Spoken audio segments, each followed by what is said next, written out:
Então, pessoal, hoje vamos falar sobre o campo elétrico, tá? Mas antes de falar de campo elétrico em si, e definir ela, tá? Vamos fazer uma revisão, né, do que a gente fez, né, até o momento, tá? A parte principal, né, do que a gente fez foi a lei de Coulomb, né? Consistia no seguinte, né? Eu tinha uma carga, tá? E depois tinha outra carga, né, a uma certa distância, vamos dizer aqui. Essas forças que agem sobre elas, né, porque as forças aparecem em pares, tá? Essas duas forças sempre acontecem ao longo dessa linha que junta elas, tá? Isso é importante para poder graficar adequadamente essas forças. Tá? Vamos supor que nesse caso essas cargas sejam de igual sinal. Então, nós falamos que nesse caso, né, a força seria, né, uma força que tenda a manter eles afastados, né? É dizer, que empurre um e outro. Então, seria essas as forças, ok? E a lei de Coulomb diz que essa força, tá? É igual, o módulo, né? Esse seria F aqui, o módulo, tá? F aqui. E desse lado também o módulo vai ser F também, ok? São idênticas essas forças em módulo, porém os sinais são contrários, né? Um está apontando nessa direção, né? Seria norte-leste, o outro está apontando na direção sudoeste, né? Então, Coulomb diz que o valor dessa força é igual à constante de Coulomb, o produto das cargas, podemos chamar essa de Q1, esse aqui de carga Q2, tá? É dizer, que essa partícula ou esse objeto está carregado com esse valor e esse objeto com esse valor aqui. Então, aqui seria o produto dessas duas cargas dividido pela distância. Vamos dizer que essa distância, né? A força fica dessa forma. A força de Coulomb, né? Fica assim. E que nós comentamos que essa força é proporcional às cargas, tá? Tá faltando aqui ainda, né? Porque como a força, como é módulo, né? Precisa que ela seja positiva, então nós precisamos adicionar esses valores absolutos para as cargas, né? Porque as cargas podem ser negativas ou positivas. Então, para ter certeza que tudo isso vai dar positivo, tá? Nós colocamos esse valor absoluto. Ok. O que nos diz a lei de Coulomb é que quando acrescentamos a carga de um deles, a força também aumenta. Aumenta a força, a interação, né? E se a gente afasta um pouco essas cargas, a força diminui. E se a gente aproxima, a força aumenta, tá? Então, inversamente proporcional à distância ao quadrado ainda, né? Então, isso que a gente sabia da lei de Coulomb. Porém, eu preciso fazer uma observação. Essa força que a gente apresentou aqui é válido simplesmente, ou é válida sempre ou somente para objetos carregados que tenham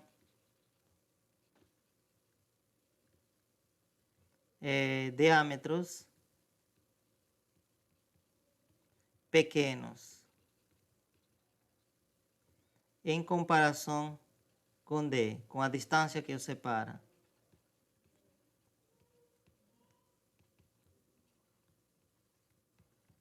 Com a distância que as separa. Ok? Matematicamente isso seria o mesmo que dizer que vamos chamar o diâmetro desse objeto, que seria o diâmetro, mais ou menos seria a extensão espacial, né, desses objetos, né? Seria essa distância de aqui até aqui, essa distância, né? Você pode pegar um paquímetro e medir, né? Então, isso vamos chamar aqui, podemos chamar de D1. E aqui, mesma coisa, a gente usa um paquímetro e mide esse diâmetro, vamos chamar de 2, tá? Então, funciona essa lei de Coulomb, assim como está, né? Essa fórmula, somente se D1 for muito menor que D. Quem? Essa distância, esse afastamento. E também quando o D2 também seja muito menor. Ok? Então, essa seria a observação que nós precisamos fazer nessa parte, tá? Então, os objetos têm que ser pequenos no sentido de volume, né? Tem que ser praticamente pontuais, pontiformes, também a gente chama, né? E se elas tiver, por exemplo, um raio, um diâmetro considerável, né? Um objeto bem grande, né? Mais ou menos assim, um objeto, né? Pode ser uma batata, né? Carregada. E eu tenho, imagina, uma laranja aqui no lado, né? Também carregado. E eu quero saber a força com que interagem elas, né? A força de Coulomb, a força elétrica, né? Tá certo? Então, nesse caso, não posso usar mais isso, tá? Por quê? Porque as dimensões da batata, né? O diâmetro da batata, laranja, perdão, aqui, né? Laranja. E esse seria a batata, né? Então, o diâmetro da batata e o diâmetro laranja é praticamente comparável a essa distância dos geocentros, né? Essa distância D, tá? Não podemos dizer, olha, esse diâmetro que nós vamos a medir, não podemos dizer que é muito menor que esse D. É comparável. Imagina que dá, por exemplo, 5 centímetros e aqui a distância também seja 6 centímetros. Então, nesse caso, não acontece isso, né? Que seja muito menor, né? Que essa dimensão, que seria, vamos dizer, D2 menor que D. É a mesma coisa, se a gente pegar também a batata, né? A gente vai pegar um paquímetro e vai medir, né? Esse diâmetro, tá? Esse seria D1.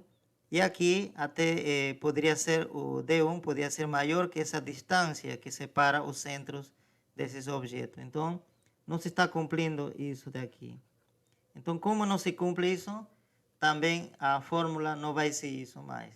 Por quê? Porque a forma do objeto pode influenciar na fórmula, tá? Então, isso é importante, que nossos objetos que estamos tratando até agora devem ser objetos pequenos, tá? Claro, aproximadamente a força poderia ser dada por isso nesse caso, aproximadamente, mas não seria precisa, né? Precisamos usar um pouco de cálculo vetorial ou de cálculo de integrais múltiplas para poder resolver esse problema exatamente, tá? Ok? Então, sempre tenham isso em mente, tá? Até quando você vai fazer experimento no laboratório, né?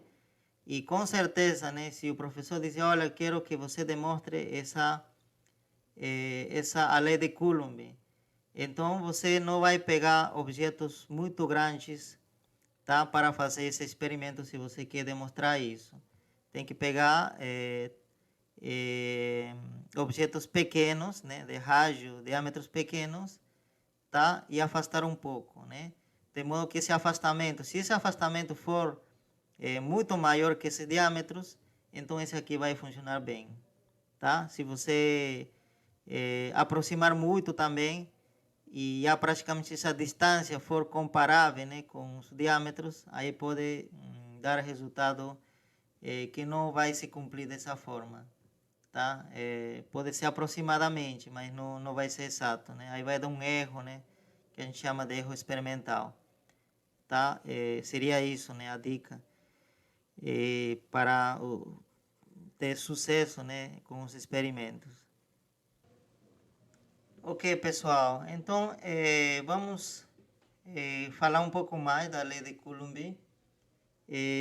Então, né? Nós temos essas forças e sabemos, né? Então, que esse objeto Q1, de carga Q1, exerce uma força F sobre a carga Q2.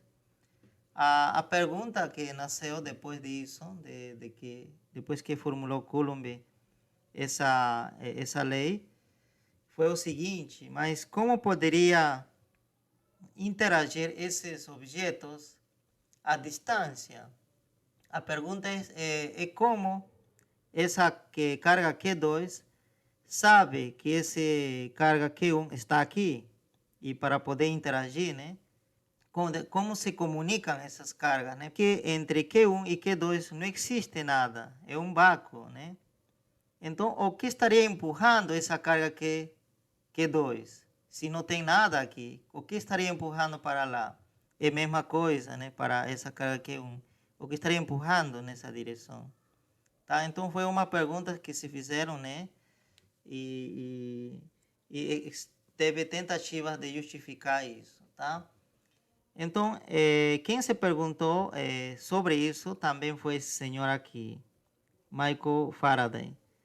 Então, se perguntou isso e ele sugeriu uma saída, tá? Uma saída para resolver esse problema.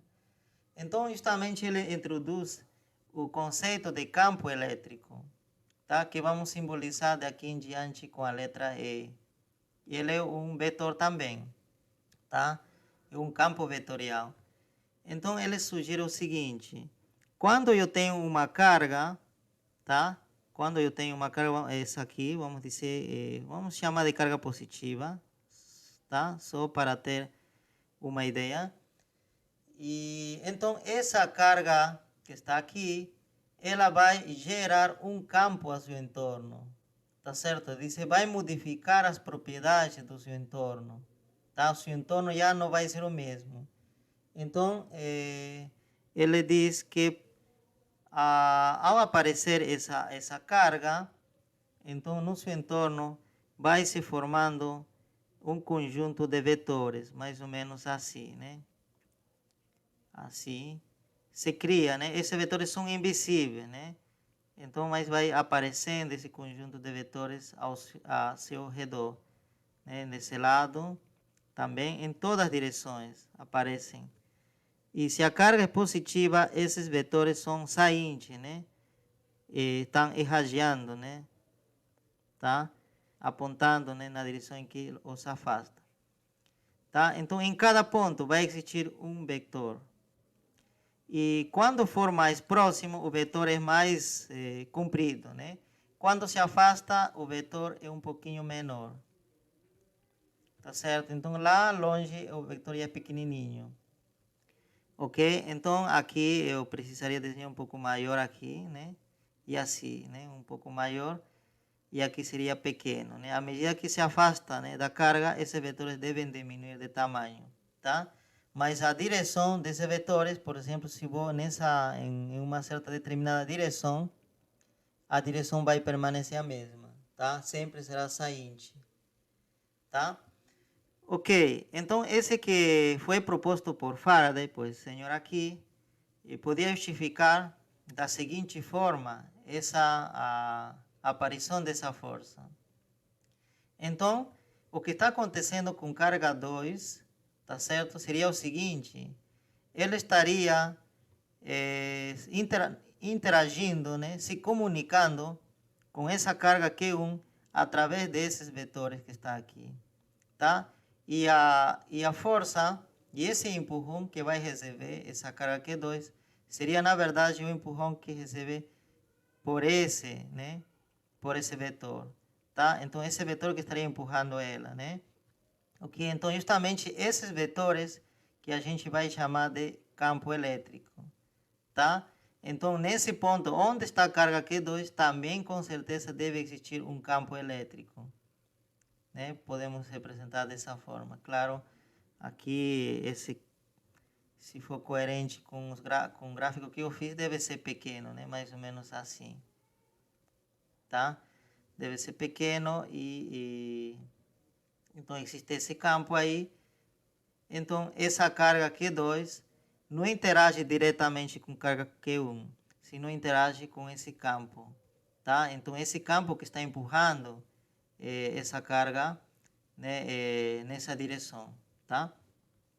E a mesma coisa. E como, então, e como esse Q1 sente a presença dele? Como Q2 empurraria a Q1, né? Como aparece essa força daqui embaixo, então? Né? Porque essa força, esse campo, né, é produzido, né, por esse Q1 e somente interage no resto, não interage sobre ele mesmo. Então, a resposta também vai no seguinte sentido. Então, essa carga Q2 também faz a mesma coisa, né? Também gera como ele tem carga, então também ele deve gerar uns vetores ao seu redor, tá? Bom, eu vou desenhar de vermelho já, né? Então, igual, esses vetores também devem diminuir, o comprimento, né, desses vetores deve diminuir com a distância.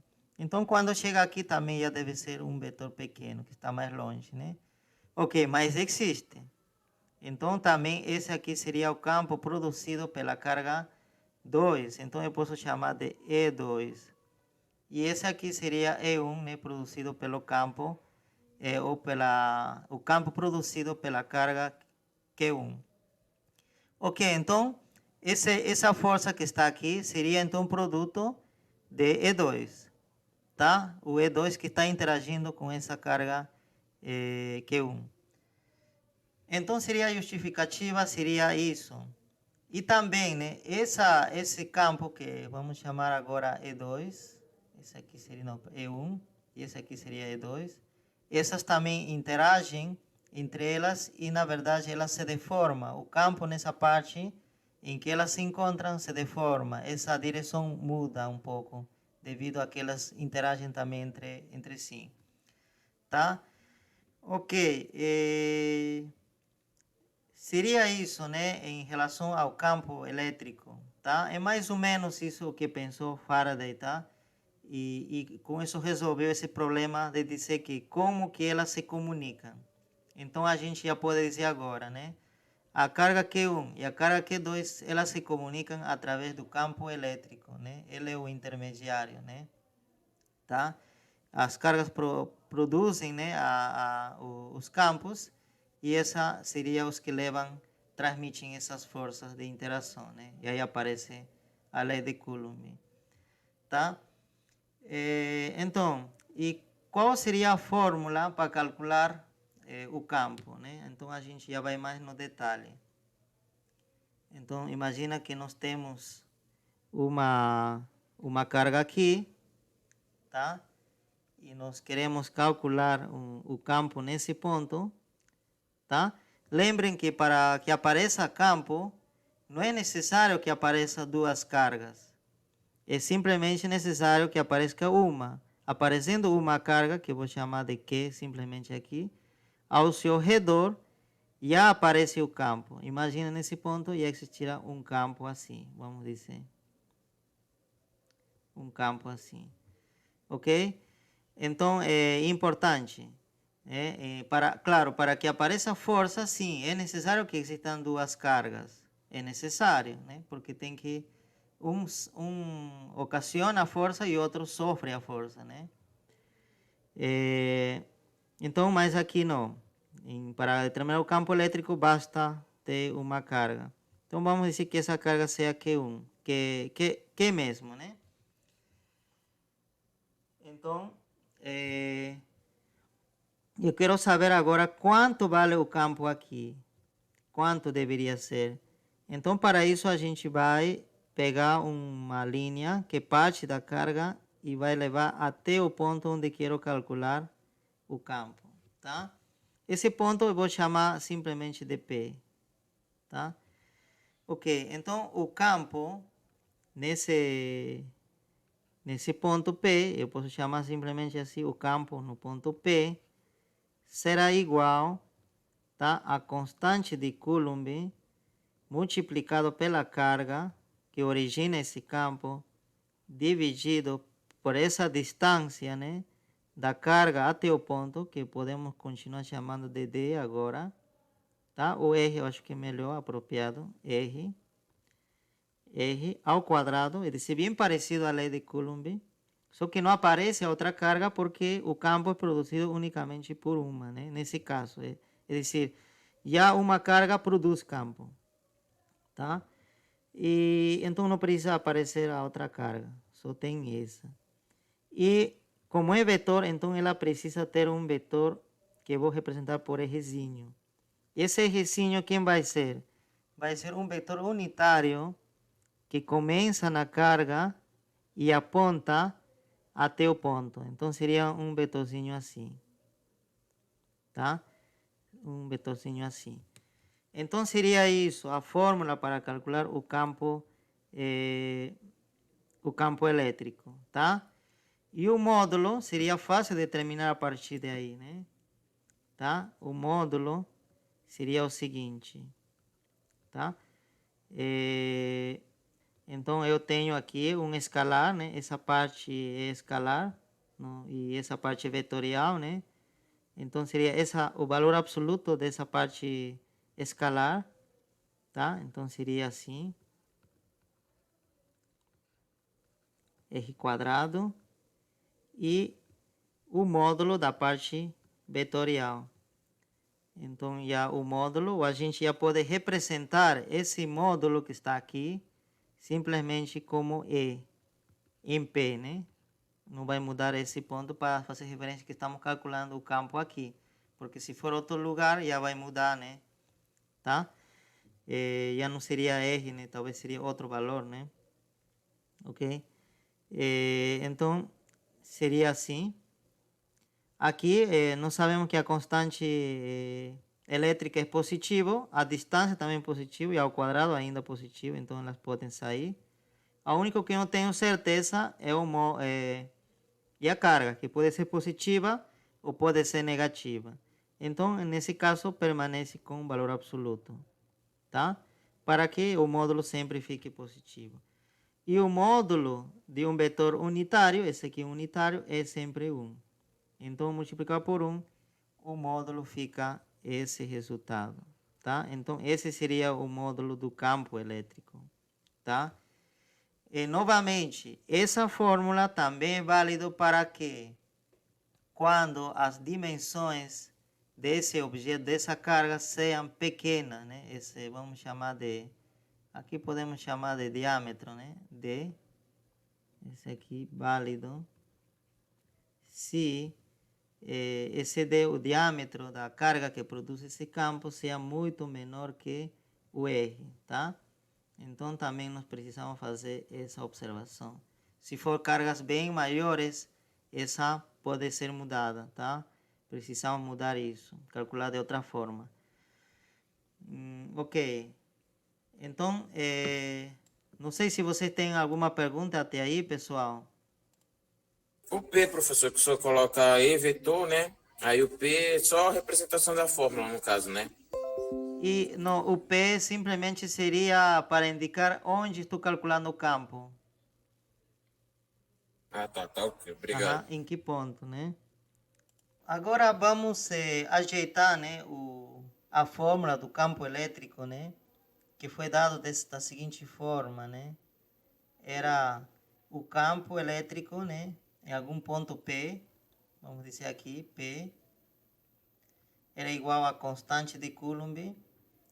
A carga que produz, vamos dizer que seria essa carga, né, vermelha que produz, dividido pela distância que separa, né, a carga ao ponto, né, onde queremos calcular a carga, né? Vamos dizer que seria R, tá? Então seria aqui ao quadrado. E aqui o Rzinho, que é um vetor que aponta a partir da carga ao ponto, né? Então, nesse caso, né, completando, seria isso daqui. Então, Rzinho seria isso. E o R seria toda essa distância, né? Desde aqui até aqui. Esse seria o R. Ok, já nós temos graficado tudo que a gente precisa. Tá. Então, para poder encontrar uma fórmula mais explícita e seja mais fácil, né, de aplicar para resolver exercícios, tá? Eu preciso fazer o seguinte. Então, vou chamar o vetor posição, tá? Dessa carga, que simplesmente como R, podemos chamar RF, né, de fonte, né? Essa que vai produzir o campo, né? RF da fonte. E esse aqui vamos chamar simplesmente de RP, né? Seria o vetor posição do ponto P, tá? Onde se vai calcular o campo. Então, uma vez que eu tenho isso, eu poderia calcular esse vetor, né, aqui. Esse vetor que justamente seria um vetor grande, cujo módulo é R, e seu vetor unitário é R chapéu, né? Então, a esse vetor eu vou chamar de R, simplesmente assim, né? R. Ok? Então, é um vetor que parte da carga e chega até o ponto onde quero calcular o campo.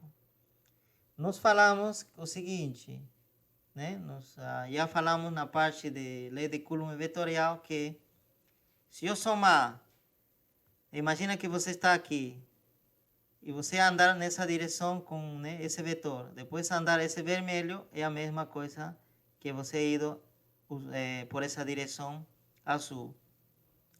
Então significa que existe uma relação entre esses três vetores,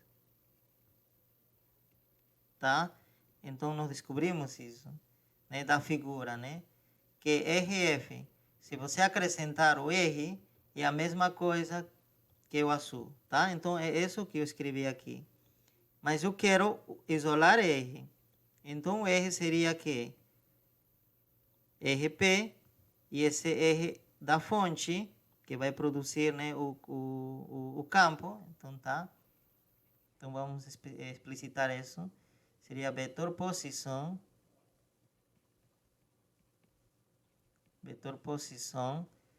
da carga fonte, tá? Esse será assim, ok? Então, nós temos uma fórmula para R, tá? E para encontrar o Rzinho, né, o R chapéu, seria o unitário desse aqui, desse vetor. Então, você lembra que a fórmula do vetor unitário é isso. Isso daí, tá? E o R é justamente isso, né? Então, vou substituir e vou dividir pelo módulo. E o módulo, né, nós falamos aqui, o módulo seria o R, né? Sem a seta, né? Escalar, né? Tá? E nesse caso, o R é o módulo desse vetor que estamos deduzindo, né? Seria isso. Tá? Esse é o R. Então, coloco aqui, eu posso colocar simplesmente R ou coloco tudo isso. Tanto faz, eu vou colocar só R mesmo, para poder simplificar. E agora vou substituir esse resultado na fórmula do campo. Então, se eu substituir aí, eu vou ter a constante, né? A carga fonte e R quadrado, justamente essa distância, e o R chapéu, que eu acabei de terminar, seria, né, vetor posição do ponto menos vetor posição da carga fonte dividido por R. Então, o que eu tenho que o campo em P seria simplesmente essa fórmula aqui, tá? Multiplicando, né? R quadrado com esse R ficou R cubo. Então, já tenho a fórmula para calcular o campo elétrico em qualquer ponto, tá? Claro, esse R é justamente isso. É o módulo desse novo vetor, né? Esse vetor que está aqui, tá? Então, eu posso colocar já usando, né, essa informação, tá? Então, seria o módulo de RP. Primeiro vai a vetorposição do ponto menos a vetorposição da fonte ao cubo. Ok, então seria isso. Seria isso. A fórmula para calcular o campo em qualquer situação, né? Já fica mais explícito. Bastaria que simplesmente encontrar a vetorposição do ponto onde quero calcular o campo e preciso saber a vetorposição da carga. Então, essa fórmula se está parecendo bastante com a lei de Coulomb, né, vetorial, tá? É bem parecido. Praticamente, a única coisa que vai mudar aqui é que não aparece uma segunda carga, tá? Ok. Essa aparência, tá? Eu posso usar na seguinte forma ainda, para poder encontrar uma fórmula interessante, tá? Então, imagina que não, terminamos aqui, né? Mas agora, já tenho a fórmula do campo. Agora imagina que nesse ponto P, eu coloco uma carga pequena, vamos chamar de, podemos chamar de Q1, vamos dizer Q1, tá? Coloco aí. Então, qual seria a lei de Coulomb aqui, vetorial, para essa carga? Qual seria a força que sofre essa carga, né?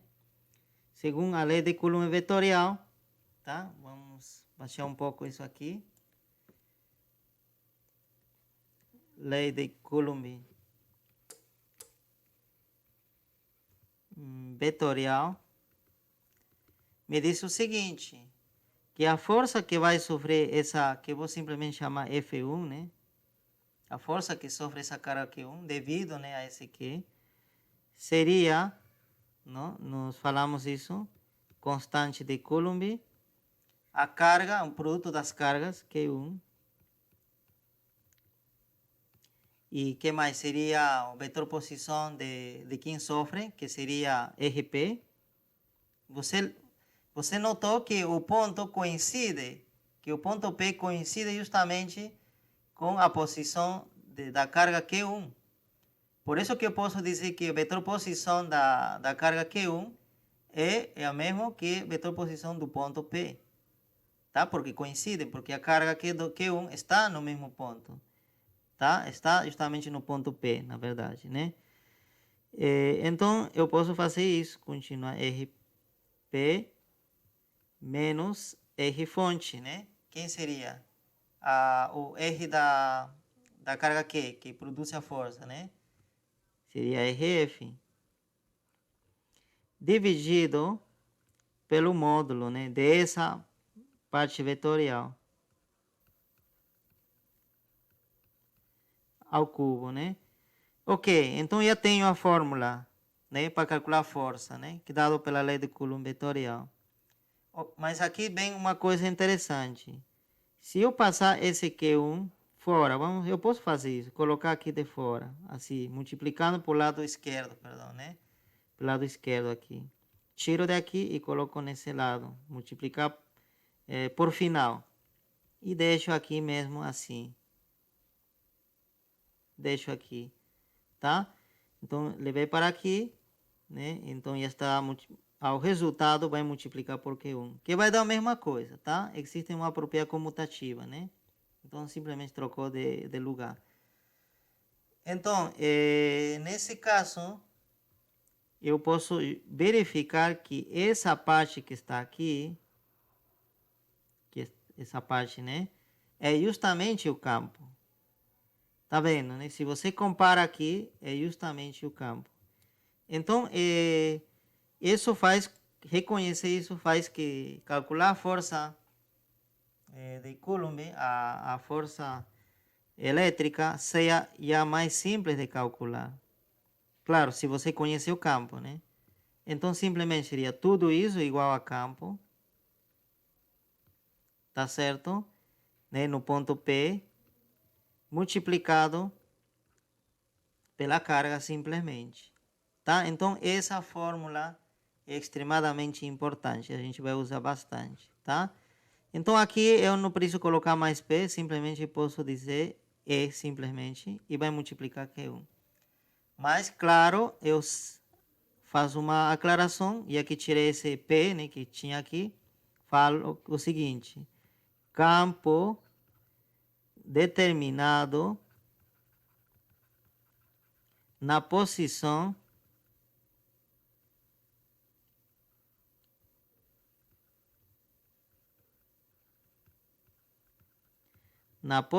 da carga Q1. Tá certo? Na posição da carga Q1, justamente onde quero calcular a força. Tá? Eu quero calcular a força na carga Q1. Então eu preciso calcular o campo nessa posição, na posição dele. Quanto vale? Então depois multiplico, eu tenho já a força. Ok? Então esse daqui, para finalizar, já ajuda. É uma fórmula bem interessante. Então imagina que eu tenho uma região, não sei, produzido por alguma carga que eu não conheço, tá? E talvez não tenha interesse em saber quem é essa carga, mas eu sei que o campo dela, né, dessa carga, que não conheço, seja dado por isso, né? Esse é o campo. Seja o campo. Simplesmente eu percebo o campo, né? E eu sei o campo também, né? Eu sei o valor do campo. Então, se eu colocar uma carga aqui, vamos imaginar que coloco aqui, que vamos chamar de carga, podemos chamar carga Q, já, maiúscula, né? Então, quanto vai ser a força que vai sofrer essa carga Q maiúscula, né? Se está em um campo, onde nesse ponto o campo vale E, né? Quanto seria? Então, a força pode ter essa mesma direção, que o campo, essa força, vamos chamar F já, que sofre essa carga, né?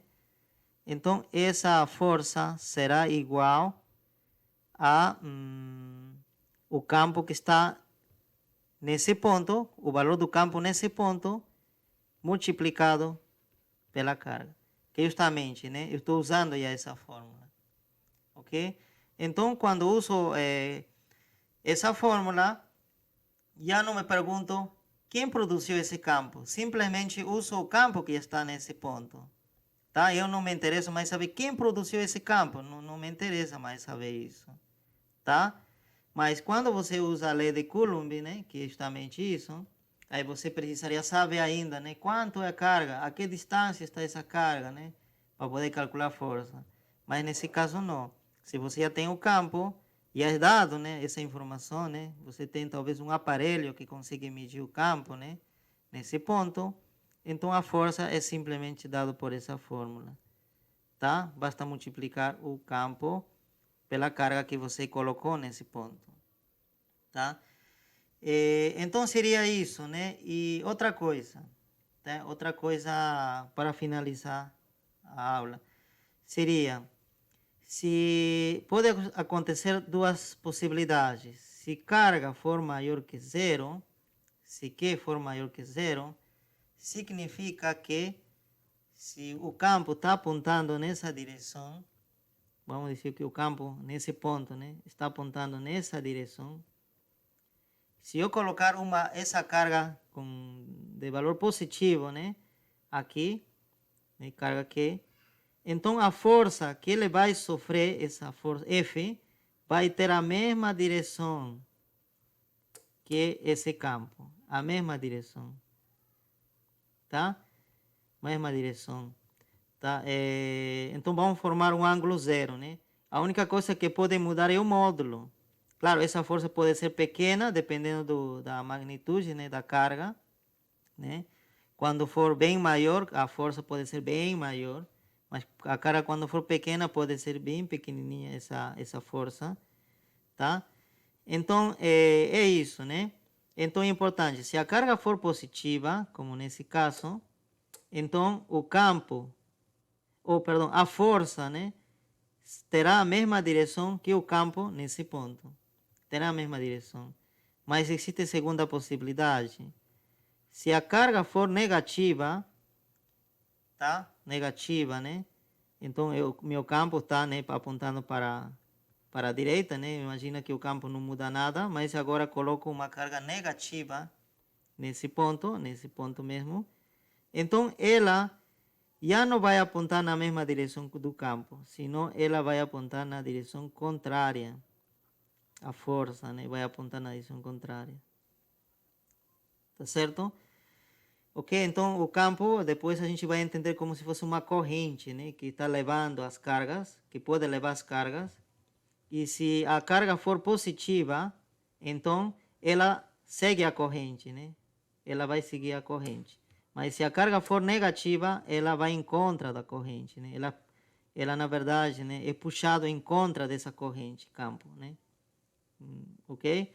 Como se fosse um fluido, né? A gente pode considerar o campo como se fosse um fluido que está levando, né? Um vento que está levando as cargas, né? Ok?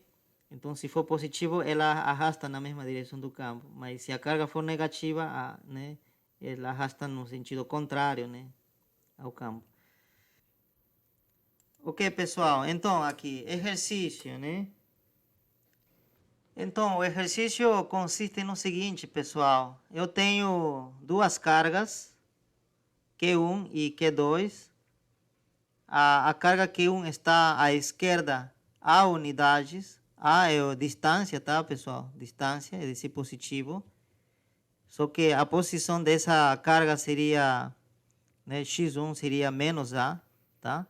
O y1 seria zero, porque está a uma altura, né, zero, está sobre o eixo x. E nesse caso, tá, a posição da carga 2 seria b, porque está à direita, né, essa distância é b. E y2 também seria zero aqui. Está pedindo que você calcule o campo elétrico nesse ponto aqui. O campo elétrico em P. E esse ponto P está sobre o eixo Y. É decir, suas coordenadas são 0y. Tá? E como você vai fazer isso? Calcula primeiro o campo, que eu vou chamar de campo produzido pela carga 1 em P, mais o campo produzido pela carga 2 em P. Então seria isso, né? A gente está usando o que se chama de princípio de superposição, né? Tá? O campo total igual aos campos parciais, né? Ao campo produzido por Q1 mais o campo produzido por Q2. Lembrando que aqui nesse ponto não tem nenhuma carga, tá? As cargas simplesmente são essas duas, mas tu quer o campo aqui, tá? Nesse ponto, né? Então seria isso em A. E em B está dizendo que você determine o campo elétrico no caso especial em que A seja igual a B, tá? E também no caso especial de que Q1 e Q2 sejam iguais, tá? É decir, tem que se cumprir essas duas igualdades, né? No caso A, você encontra de forma geral. A é diferente de B e Q1 é diferente de Q2. Mas já em B faz essa simplificação usando essas igualdades. E C, calcule o campo elétrico em P, né?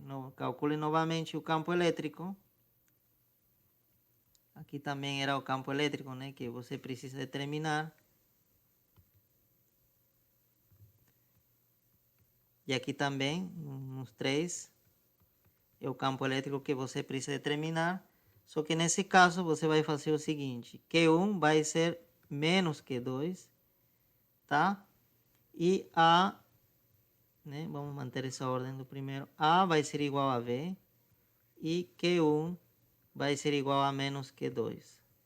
Ok? A única coisa que vai mudar, né, nesse caso é que, em relação a V, é que vai mudar o sinal das cargas. Aqui era igual, aqui vai ser cargas contrárias, né? Então é isso, pessoal, tá? Até a próxima aula.